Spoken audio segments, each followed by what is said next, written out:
Hey guys, what's up? It's Cheska here and I'm back with another video. So, for today, we're doing this thing that a friend sent me and recommended it to me. So, hi Carmi! After so many months, gagawin ko na din to. So, this is tier ranking book tropes. And I just searched online for a, I know tier maker and I just searched like a template there. So, I'm going to use that because I am a lazy ass. Kit ka in hair. Medyo bini-breakout ako. Hindi ko alam kung bakit. So, I'm so sorry for that. And, hala, ang galing. Thank you, Carmi, for the video idea. Thank you, Mika, for the necklace. TBK. Wala, ang cute lang. Anyways, okay, let's do this. So, the rules here, there are no rules. Basically, I'll just do what I want to do, rate what I want to rate. So yeah. Okay, so we have 5 tiers, of course. The highest, heck yes. Yun na yung nahanap ko. Heck yes. So, top tier, God tier, yes. Like it. Top tier, like, I don't mind it. I like it. It's not exactly my favorite, but you know what? It's nice. Don't mind it. It's alright. I mean, it's there. It's not that bad. Not my favorite. Don't mind it. Depends on the execution. Definitely is a little more critical. And last is the fattest no. So there's nothing you can do that will make me like it or even probably want to read it. So we have a lot of tropes here. Probably will have to skip a few. Yes, sorry about that. So anyways, let's get started. I think this is arranged alphabetically. Okay, let's start with abusive parents. I think I would go for don't mind it because you know what, it makes for a great backstory. I mean, most of the villains in YA, let's say, or in teen, young people, children shows do have abusive parents, and it makes for a great backstory, but it's not exactly my favorite or something I really like because I mean, it's the same thing over and over again, like new backstory, but you know what? It works. Don't mind it. Is this AI relationship? You know what? Fattest? No. I'm sorry. I have watched Black Mirror. I do watch Black Mirror, but AI relationship? No. It's very sci-fi, dystopian, dark romance. Not for me. Not for me. Definitely not for me. Ally turned antagonist. Oh. Ooh. You know what? I like it. I like it. Ally turned antagonist. That would be very interesting. I don't think I have watched or read anything with an ally turned antagonist, but you know what? I am here for it. That might be really interesting. It's just backstabbing friends. Amnesia. No, I'm sorry. I think I have read a few with that. I may or may not have written something like that, like some while back. No, it's just so cliche, and it's like, I'm sorry for saying this, but I guess I'm not really that sorry. But this thing, this trope, it's poor writing, it's bad writing, it's not giving, and it's not really nice. So, think of something else. So no to Amnesia. Next we have antagonist turned ally. You know what? I love that, but not really my favorite, but I like it. Second level trope, second to the top. I mean, Zuko from Atla is the first that comes to mind.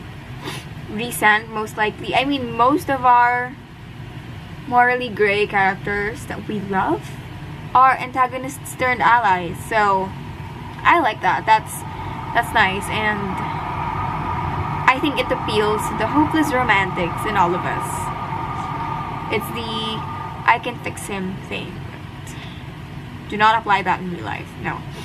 Apocalypse. I like that. I mean, as someone who loves plot-driven stories, Apocalypse is usually the way to go, and usually the way it goes. So, not bad. I like that. I don't mind that. Not exactly my favorite, but I love that. Next, arranged marriage. Fun fact about me, I am not a huge reader of romance. So, this might be a little biased, but I'm just gonna say no. Like, no. Because, no. Wow, my allergies just hit me because it's about to rain. But yeah. Next, avenging dead friend or family. Again, common in YA fantasy. Might have to be, depends on the execution, because it's a hit or miss. I mean, it could be like a really nice trope and plot for someone avenging some dead one, or, you know, it could be in the perspective of a villain. I'm just saying, and I love that. Love villains. Yeah. But, I mean, also, it could just be very basic, like, all I am is for revenge. It's boring if that's all the character motivation we have there. So annoying. So, no. Next, bad boy, good girl. Depends on the execution, for sure. I mean, it's not bad. May or may not like a lot of... Actually, nothing comes to mind now, but... No, it's not bad. It's a common trope. Gilmore Girls, because I just watched an episode of Gilmore Girls, but it's not that exciting. It's alright, so it depends on the execution. It could be very boring. Next, beautiful main character does not realize she's pretty. Because she's not like other girls, she's quirky. I'd have to say it depends on the execution, despite that reaction I had, because maybe, you know, there could be times where it's what the plot is about. It's a coming of age, self-realization kind of thing, and it could be written nicely without, you know, she doesn't realize she's pretty, not because of other people or something, you know? It's not because she's the nerd, not the cheerleader in school or something. You know, there's an execution in mind that I might like, so it goes there. But if I wasn't there to save it and think of that kind of plot, maybe no. But, you know, again, depends on execution. Best friend sibling romance. I'm gonna go with no. Just no. No explanation, just no. Next, betrayal. Might have to go for don't mind it. I mean, it's not that bad. Not that good either. It makes for a great plot twist. Common, but it does make for a great plot twist. Body swap, absolutely no. Oh my god. I mean, yeah, Freaky Friday, stuff like that. But no, I'm sorry. I've seen like a lot of POVs on TikTok about like body swapping with your soulmate and shit like that. No. Sorry, it's awkward. Nuh-uh. Just no. I don't always have to explain myself, right? Just no. Let's leave it at that. Catty or crazy ex? No. No. Again, as someone who does not really like romance in books, you know, yeah, no. Nuh-uh. Child of the main character sequel. Might have to go for, depends on the execution.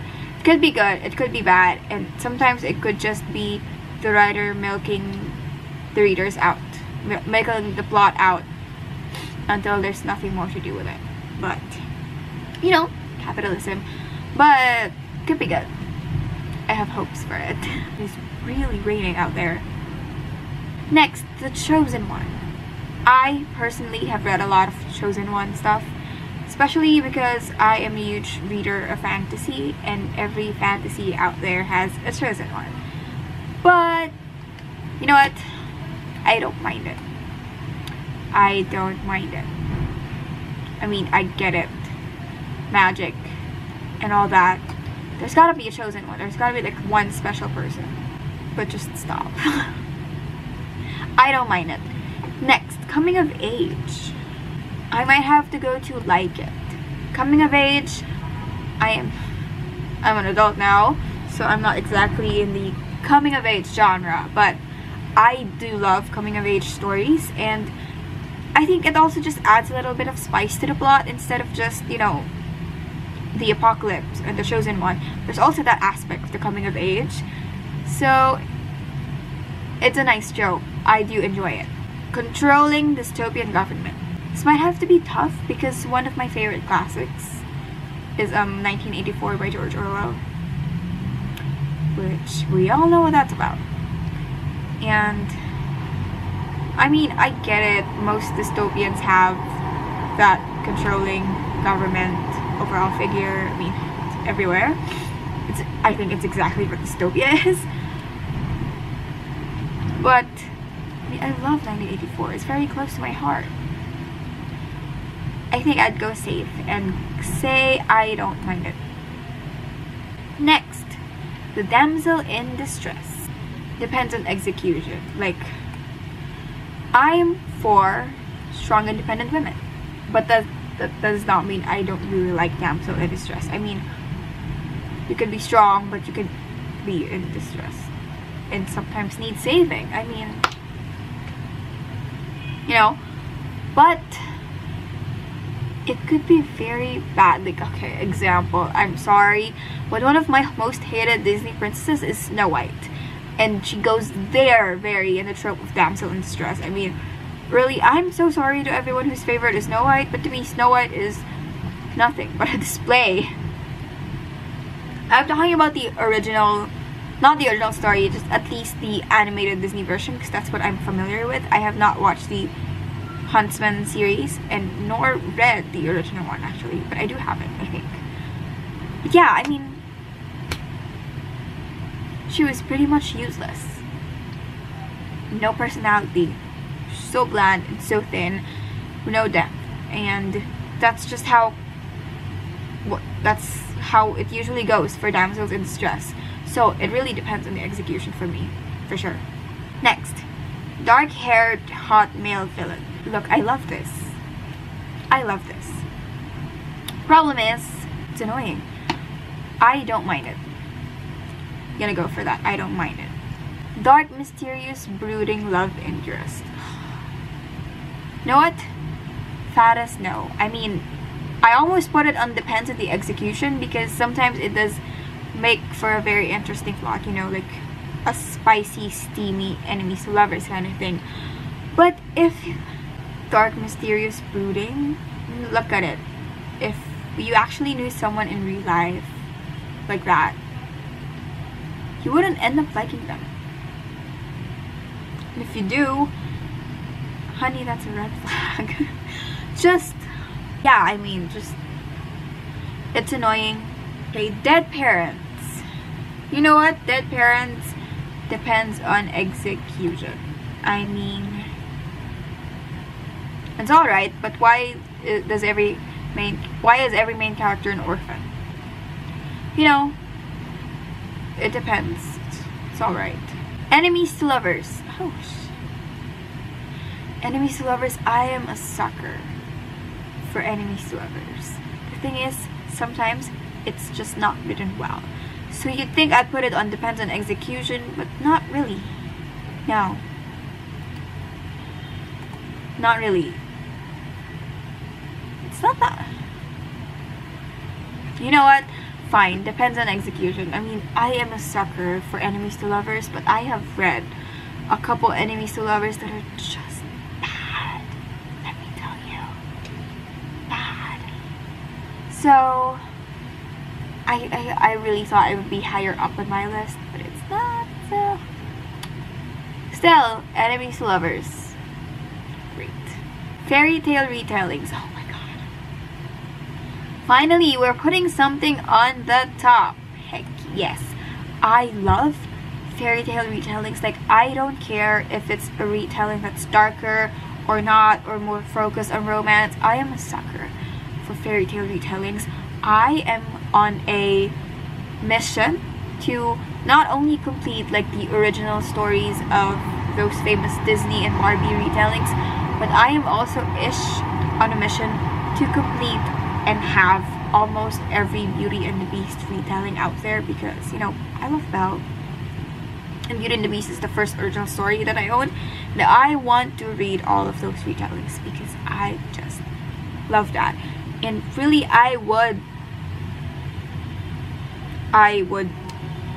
eat up any fairy tale retellings. I don't know if you guys know, but I did make a video reorganizing my bookshelf by genre, and I have an entire section that's just retellings, and it's really the entire row of my shelf because I am a sucker for retellings.